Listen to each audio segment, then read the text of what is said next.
Internalized misogyny can have tremendous and far-reaching implications, and here's how internalized misogyny can be affecting your relationship.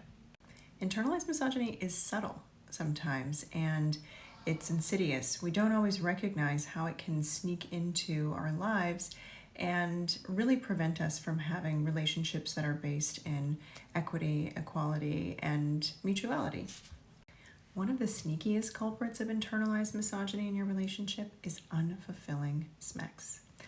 Not asking for what you want in bed, not knowing what you want in bed or feeling the permission to explore it, over prioritizing your partner's pleasure and deprioritizing your own, especially in heterosexual relationships if you are a woman having sex with a man.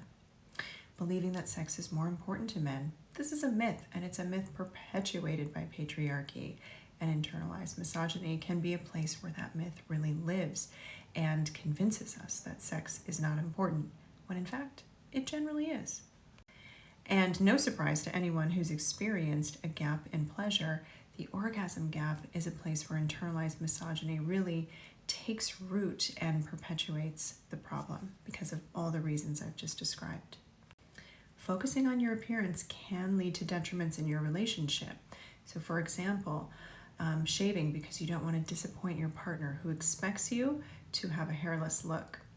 Feeling the need to wear makeup or dressing to your partner's gaze or a male gaze at the expense of your own preferences can really co-opt your own authenticity and your own authentic style, making your experience more of a performance for validation as opposed to an authentic goodness of fit between you and a partner. And keeping up with your physical appearance to prevent rejection or abandonment. I mean, if that's what your relationship is based on, it likely will feel really insecure, even if you remain in a body that you think secures that safety. And another really sneaky way that internalized misogyny can interrupt your sense of quality in relationship is doing all or most of the emotional labor. I talk about emotional labor a lot and disparities in emotional labor on my page, and this is one of the ways that is so ingrained in a lot of women to perpetuate misogynistic tropes and ideas about who should be doing what in relationships.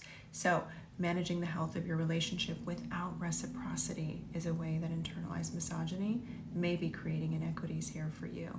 Constantly giving emotional support and not receiving it equitably in return is another example of you doing more than your fair share. Feeling emotionally drained more often than not. Always acting as if you're okay to keep the peace in your relationship is another example of inequities in emotional labor. Needing to micromanage the emotional or the domestic labor in your relationship is an indication that perhaps internalized misogyny has taken root in how you're showing up. And feeling guilty for prioritizing your own schedule or your own work or your own wants and needs in the partnership. So internalized misogyny is not something you need to be ashamed of.